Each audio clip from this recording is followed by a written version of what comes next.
Bonjour, c'est David Amsalem, cofondateur de Florida Invest et bienvenue dans l'épisode 11 du débrief. Aujourd'hui, je fais le point sur les tendances démographiques et immobilières en Floride avec Eric, directeur des opérations sur place.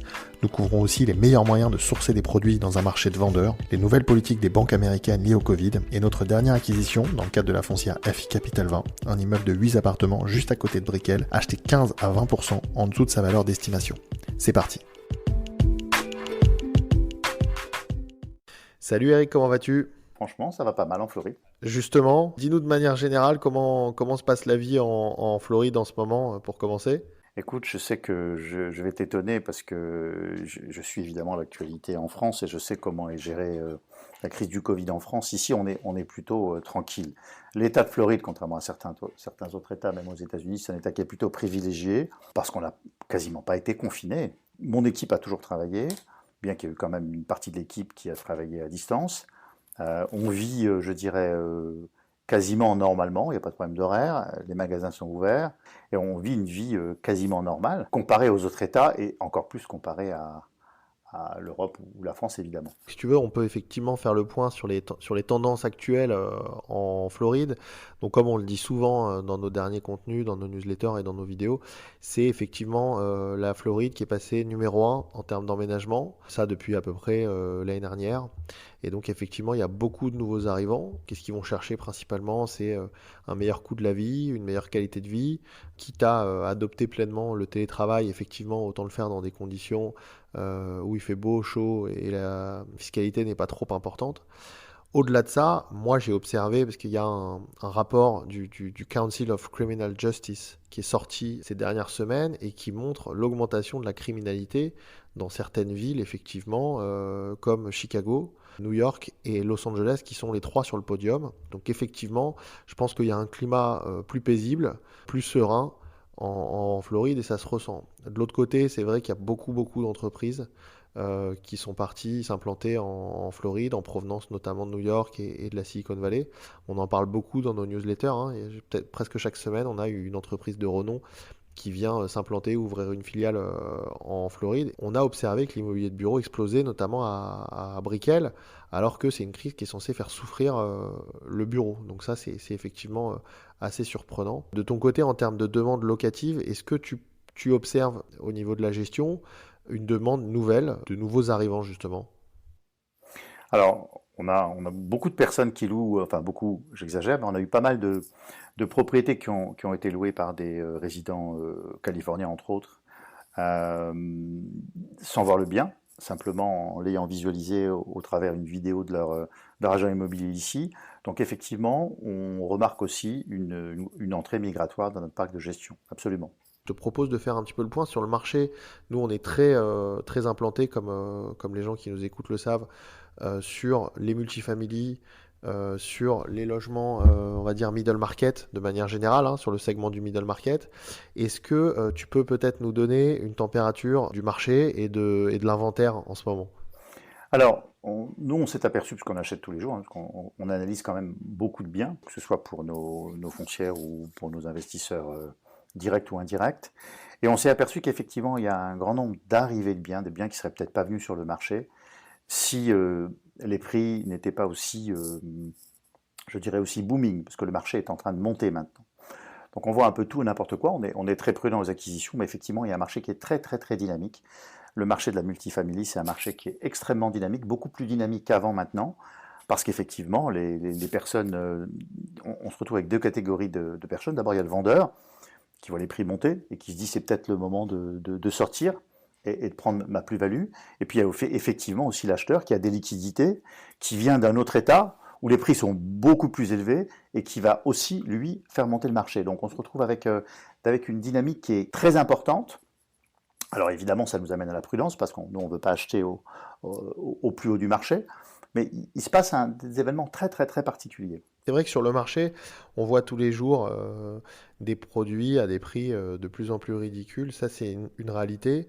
Ce qui est vrai, c'est que je pense que les produits qui traitent sont plutôt des produits à des prix encore cohérents. Nous, en tout cas, notre philosophie, et je pense que tu confirmeras ce point, c'est d'acheter à des prix qui sont rationnels. Nous, je pense qu'on veut acheter et qu'on achète d'ailleurs, on l'a prouvé, hein, on en parlera un petit peu après, on l'a prouvé qu'on achète à des prix qui sont, rationnels et qui sont même rationnels de l'année dernière. pas de aujourd'hui. Absolument. Alors moi, je viens du monde de l'immobilier en France, donc je connais bien le monde de l'immobilier français aussi. Et je sais que la règle, à l'époque où l'immobilier était très booming, il y a une vingtaine d'années, avant certaines crises, entre autres la guerre du Golfe par exemple, les marchands de biens anticipaient la hausse et achetaient non pas au prix du jour, mais au prix du lendemain, tellement les produits manquaient à l'époque. Ouais, ça, c'est tout ce qu'on veut éviter chez nous. Et c'est exactement ce que nous, on ne fait pas. C'est-à-dire que nous, on ne va pas acheter au prix d'aujourd'hui parce qu'on estime que c'est encore trop haut. Donc on achète, je dirais, presque au prix d'hier. Et c'est pas parce qu'on a des liquidités sur nos foncières ou même des clients qui ont des liquidités à investir qu'on va acheter pour faire une transaction. On achète au prix d'hier avec beaucoup de prudence parce qu'on ne veut pas se retrouver avec un marché qui dégringole de 10 ou 15 ou 20%. Ça permet de rebondir sur un de nos avantages, qui est que on est relativement petit en taille, hein. Je parle par rapport aux autres, à nos concurrents américains, par exemple, ou aux fonds d'investissement américains. On n'a pas des centaines de millions de dollars à investir. Et aujourd'hui, je pense que c'est une vraie force. Ça nous rend très très très agile. Ça nous permet d'être patients. Et ça nous permet aussi de nous adapter, de trouver par exemple de nouveaux moyens de sourcer des produits, hein. On en parlait un petit peu avant, remettre le terrain au cœur de l'approche. Il y a des rues qu'on aime bien, aller contacter les propriétaires avant qu'ils montrent une intention de vente par exemple, négocier seul à seul avec eux. Ça, je pense que c'est un vrai avantage. En plus, et ça c'est toi qui sais, puisque c'est toi qui rédige les offres, de cette capacité via nos foncières et via effectivement certains de nos investisseurs de faire des offres au comptant de manière très rapide. D'abord, on est très réactif, ça c'est une partie très importante à noter, c'est-à-dire que s'il y a une affaire qui va rentrer le vendredi soir ou le samedi matin, moi, je prends le cas de notre dernière acquisition, qui est une multifamily qui se trouve près de Brickell. Ben, en fait, c'est une affaire qui est rentrée un week-end et qu'on a clôturé le week-end. Justement, parlons-en de cette dernière acquisition sur la foncière FI Capital 20. En fait, c'était un bien listé là pour le coup public, hein, sur les MLS, à part que nous, on reçoit, comme tu le sais, des alertes. On a vu qu'il était à un prix extrêmement cohérent et plutôt sous-évalué par rapport au marché. Effectivement, on n'a pas du tout eu peur de faire une offre comptant au prix, même d'ailleurs un tout petit peu au-dessus du prix pour éliminer la concurrence. Alors absolument, c'est un très bon exemple qui est rentré un vendredi soir, et sur lequel on a fait une offre, d'ailleurs je crois le vendredi soir, donc on a été très très réactif. Le jour d'après, le représentant du vendeur m'a expliqué qu'il avait plusieurs offres sur la table. J'ai souhaité surenchérir, parce que même en surenchérissant, le produit restait en dessous et très en dessous du prix du marché, et on l'a emporté dans cet esprit. Il faut noter quand même que, comme on dit en anglais, no pain, no gain, c'est pas de l'argent facile, il y a beaucoup de travail à faire sur cette multifamily pour en sortir la quintessence. La multifamily était mal opérée par son propriétaire, elle n'a pas de boîte de gestion, on est arrivé au bon moment, on l'a ressorti, il y a beaucoup de travail derrière, il y a 1 an et demi de travail de rénovation pour optimiser la multifamily, et ensuite il faut évidemment les relouer au maximum du prix du marché. On pense que la plus-value sur le loyer à les récupérer est de minimum 15 à 20% minimum sur cette multifamily, donc on est effectivement content de cette acquisition. Effectivement, il n'y a pas d'anomalie de marché, c'est-à-dire que les produits qui nécessitent le plus de travail vont théoriquement être au meilleur prix. Et puis au-delà de ça, les produits à des bons prix partent dans la journée. Donc là, effectivement, je pense qu'on est face à ça. On est un produit à un très bon prix de marché, avec un travail assez substantiel, mais qu'on maîtrise. Et donc, effectivement, c'est la raison pour laquelle on va créer de la valeur. Aujourd'hui, il faut savoir que le bien a été acquis, je dirais, 15% en dessous de sa valeur d'estimation. Donc on est extrêmement content parce que dans l'état où il se trouve aujourd'hui, exploité comme il est aujourd'hui, on l'a déjà acheté 15% en dessous de sa valeur. Donc si à ça on rajoute le capital gain qu'on pourra lui apporter en rénovant le bien et en relouant au prix du marché, on devrait en sortir des chiffres intéressants. Oui, puis ce que je dis souvent, c'est que bien acheter, c'est le meilleur moyen de ne pas perdre d'argent. Et ça paraît assez clair, en tout cas sur cette opération. Pour terminer, pour ceux qui nous écoutent et qui se demandent comment a évolué un petit peu la situation au niveau des locataires, des pertes d'emploi potentielles ou des retombées à retardement de l'effet Covid, Joe Biden a prolongé le moratoire qui suspend les évictions. Est-ce que tu peux nous en dire un petit peu plus?